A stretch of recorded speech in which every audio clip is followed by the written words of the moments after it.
Okay, so I had an opportunity to go racing again at RCHR on their astroturf track. I haven't been there in a little while because I was actually on vacation for a few weeks. So I got back there with my RZ6 and my ZX6, and I have, I made some changes to both of them to try to get them to behave a little better than the first time I went on the astroturf track. So I made a few small changes to this guy, nothing too crazy. In terms of the actual setup itself, I did drop the ride height a little bit. I think I'm somewhere around 16 millimeters if I remember correctly. I'll have to go measure it again, but I did lower it. Previously, I might have been around 19 or 18 millimeters. I did notice that the ride height, I mean, yes, it makes a difference, of course, in how the car handles, but it also makes a difference in how you can approach certain jumps. With a lower ride height, the car, both this and the laser, any car with a lower ride height, even though um, when you're landing a jump, the car is at full droop. Because you have less preload on the springs, a lower static ride height will tend to make the car bottom out more easily on landings. And on AstroTurf, the surfaces are all very hard. So the landings are always hard. Even if you have a sloped landing, it's still a hard landing. So it's really a balance between, setting your ride height to make the car corner as fast as possible, but also allowing it to land without bouncing off of the ground. And of course, you can play around with shock oil and springs and pack to try to optimize the landing behavior. But the ride height also plays into that a little bit. The ride height additionally plays into how you can approach a jump. So if you go back and look at the videos I just posted about this car and the laser on my second time out running, the layout's different than the first set of videos I posted, and you basically come around the straight, around this turn, over a small double that crosses the start finish line, and then you make a right, a 90-degree, and then there's another double, and then you brake really hard for this little roller that brings you around a hairpin. And on that roller, uh, it's of such an angle that if you approach it too fast, the car doesn't, roll over it in a very smooth way. It'll kind of throw the car off, and then you land on the nose. And the car just feels it's like it's been jerked around. It's not a very smooth transition. If you have a larger ride height, you can kind of just, glide over that roller and come around and be on your way. For the lower ride height, it's a little harder to approach that jump. So I have to play around a little bit with getting either the right ride height or changing the geometry in such a way so that I can approach a roller like that and not feel like the car is being disrupted in its movement. So that'll take a little bit of time. I was thinking maybe I can increase the kick up a little bit. So going from, say, I think it's a 25-degree block right now. If I move to a 30-degree block, um, that might help a little bit. What else can I do? I have to think a little more about it, but there are a few things I can change there.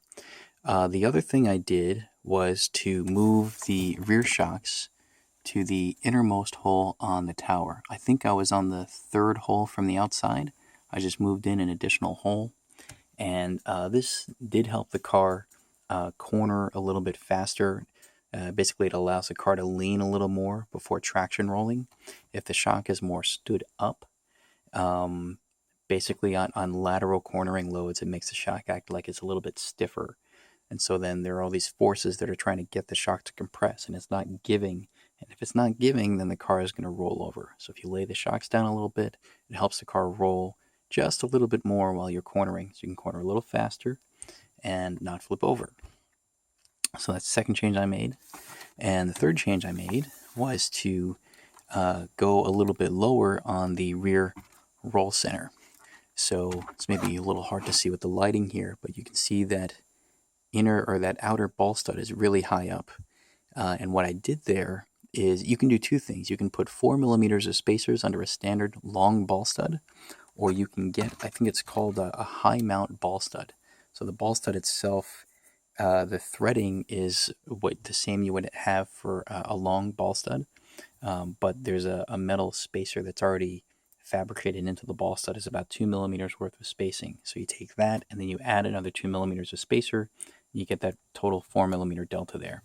And when you run that, as you can see here at full droop, the ball cup is already, right up against the rim there. So that's probably as high as I would dare to run that ball stud. Now, as the suspension compresses, right, a little bit of space starts to open up there between the wheel and the ball stud. So that's as low as I can set the roll center, going 4 millimeters up on this side. And then on this bulkhead here, this ball stud is slammed down all the way. There are no spacers under it.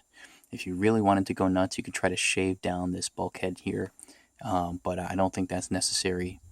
So this is, it just helps the car to roll less, right? When you go up on this ball stud or down on this ball stud, the roll center goes up. And so the roll moment goes down, the car won't roll as much. So those are I'm pretty sure those are the only changes I've made. And it feels pretty good, to be honest. It does need a little more work, again, especially with that roller feature. And I have to work on my driving. It's only, the second time I've been on astroturf.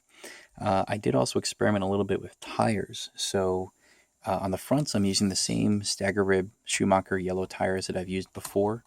And I believe these are, I can't remember, these open cell or closed cell inserts? These are open cell inserts because the tire is so narrow you can't fit a closed cell in there. But if you just jam an open cell in there, you can make this tire pretty stiff. And then for the rear, last time I was trying the Schumacher mini pins yellow compound. This time I wanted to play around with the J Concepts Loch Ness tires. And with these, they come with these gray inserts. They're rather soft. It's an open cell insert. And these tires are actually quite good. I really like them. I mounted 2 sets for my 2-wheel drive buggy. And I went through one set for, I was practicing throughout the day. And then I did the first 2 qualifiers on that one set of tires. The tires did wear.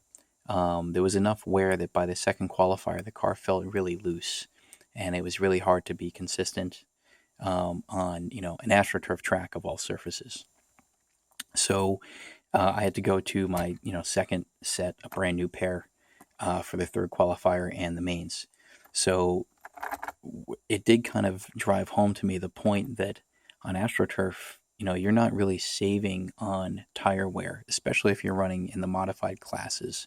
If anything, you might be burning through tires at an even higher rate than you would if you were driving on dirt with spiky tires like whole shots or something. So, if you're gonna go on AstroTurf, if you haven't done it before, bring more than one set of tires. Highly recommended. Otherwise, you're going to be practicing and running, and then by the time you get to the mains, your car's going to be all over the place because your tires are shot. So I do like the Loch Ness tires for the rear. The the Schumacher mini pins are also pretty good. So it's just a matter of, I guess, what's the cheapest for you. Yeah, I think that's about all I have to say about it. There may be a difference between running like a closed cell insert on a tire and an open cell insert on a tire like this. I know a lot of guys, when they run an AstroTurf, they run open cell tires open cell foams in their tires. And I think that's so they can get the tire to flex a little bit so that the car is a little more forgiving during cornering, because the surface itself is very unforgiving. So if you're running a closed cell tire, the car might be very edgy. But as a result of that, if you're running an open cell insert, the tire is going to flex more. And so you need tires with a more rigid sidewall so that the sidewall doesn't collapse onto the rim. So you're going to see tire designs that have, improved tire sidewalls for less, collapse, whatever, blah, blah, blah. That's really a tire that's designed to run an open cell insert. But if you take, any other tire and you just run a closed cell insert, it won't collapse as much because the foam is harder. But that will make the car more edgy. So that's basically what I have so far here on the RZ6. I do have an RB 6.6 on the way that I'm considering running also either in mod buggy, so I can directly compare to this to see how they both feel on the same surface, or I'll run it in stock buggy to compare it to the B6 that I just bought. We'll see what I end up doing with that. But in the meantime, thanks for watching.